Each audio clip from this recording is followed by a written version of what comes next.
Muito diferente, quer dizer, não se bicam, né? O povo que faz psicanálise, o povo que faz TCC, não se bicam, né? Não estou dizendo que são inimigos, mas são visões psicoterapêuticas muito distintas. A psicanálise, ela parte do pressuposto... Primeiro, existem conceitos como inconsciente, né? Mesmo na psicologia analítica do Jung.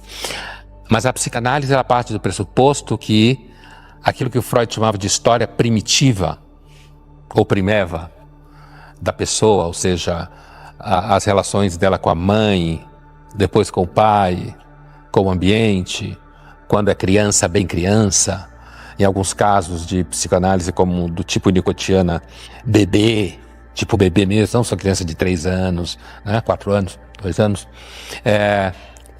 Então a psicanálise, ela entende que você precisa fazer uma espécie de mergulho profundo nas memórias, na narrativa que você faz da sua vida, sua relação com a família, certo? Enquanto que uma terapia que é mais cognitiva comportamental, ela está focada em você chegar a resultados e ela é calcada na noção de que a consciência de alguma forma basta. Enquanto que a psicanálise está ali no inconsciente, né? É claro que a consciência conta, mas existem questões cuja raiz estão no inconsciente.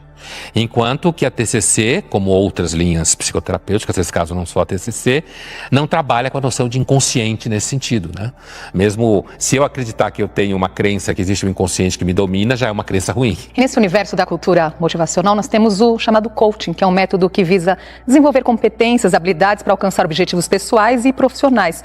Um estudo do mercado global de coaching, feito ano passado, mostra que 42% dos coaches brasileiros estão confiantes no crescimento da área nos próximos 3 anos. A que se deve tanto otimismo? Bom, se eles são tão otimistas é porque está funcionando o coach com eles, né?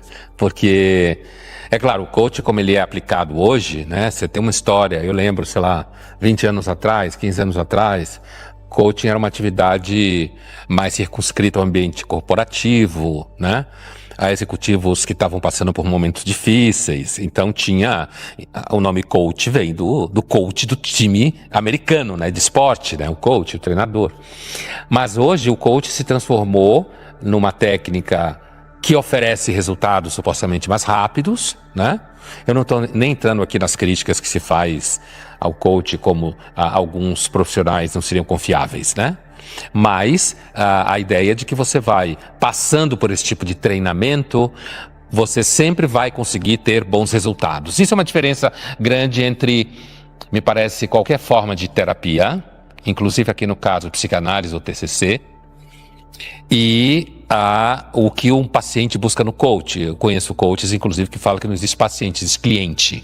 Porque eles deixam bem claro, porque não é psicologia, não é terapia, eles deixam isso bem claro, né? É algo diferente, aí é uma técnica que visa acabar com comportamentos que impedem as pessoas de atingir metas.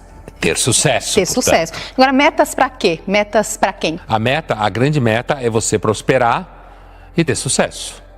Seja no ambiente amoroso, seja no ambiente financeiro, seja no ambiente existencial, por isso que é diferente, né? O produto que o coach vende é que você vai ficar feliz. A psicoterapia, seja ela qual for, não parte desse pressuposto que ela está vendendo para você felicidade. E tem uma outra coisa que eu acho que atravessa a terapia, quer dizer, o método do coach, é porque ele se alimenta também do que se chama de psicologia positiva. Né?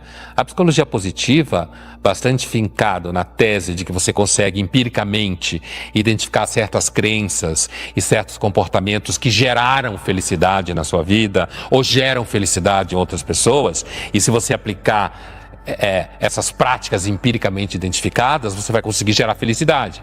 Então a ideia de que não há nada de errado em procurar felicidade na terapia, mas ainda assim é uma forma de terapia. O coach não é. O coach, você inclusive tem coach que é de final de semana. Você faz lá um treinamento, 3 dias, e sai de lá coach. Eu tenho um pouco de bode, porque eu sempre tenho um pouco de bode de quem está o tempo inteiro preocupado em vender alguma coisa. E o coach está preocupado em vender alguma coisa. A sua prosperidade, o seu sucesso. que você vai bater as metas que você quer. Então você já não sabe quando ele está falando verdade ou não está, né? Então como que a pessoa não sabe se está dando certo ou não? Porque você atingiu a meta ou não, não fica claro assim? Eu não duvido que às vezes você fazendo certos treinamentos, você possa resolver questões pontuais. Mas imagine que você já é uma pessoa que tem uma história infantil, de que era comparada, porque você é muito tímida, você não é assertivo, sabe? Medroso, sei lá, alguma coisa assim. E aí você vai procurar uma solução como essa, achando que você vai passar a ser mais assertivo, né? Fracassa, ou seja, vai reforçar o trauma que você tinha. Então, acho que tem esse problema muito grave. Mas como você está falando de mercado, no final do dia o mercado está pouco se lixando, o que ele quer é vender, né? O que ele quer é ter resultado, bater meta, inclusive. Ela fala uma coisa que, assim, que uma palestra, ouvir uma história pode ser inspiracional, né? Que é um elemento que se usa muito em palestra motivacional. Não é por acaso que se leva muito esportista, né? Ou ex-esportista, que teve sucesso no esporte que praticava, para fazer palestra motivacional, né? E contar a própria história. E você pode levar, por exemplo, alguém que passou por uma situação muito difícil na vida, perdeu membros do corpo, né? Passou por situações psicologicamente difíceis e conseguiu de alguma forma virar o jogo, como se fala por aí, né?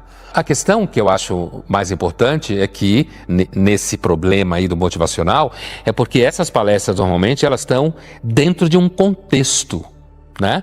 Quando alguém paga uma pessoa para fazer uma palestra motivacional numa empresa, você tem um objetivo muito claro de que esse processo motivacional e inspiracional leve essa pessoa a bater meta. E aí, quer dizer, é claro que existem diferenças, mas eu acho que o contexto impacta muito. Não é à toa que motivacional e capitalismo andam de braço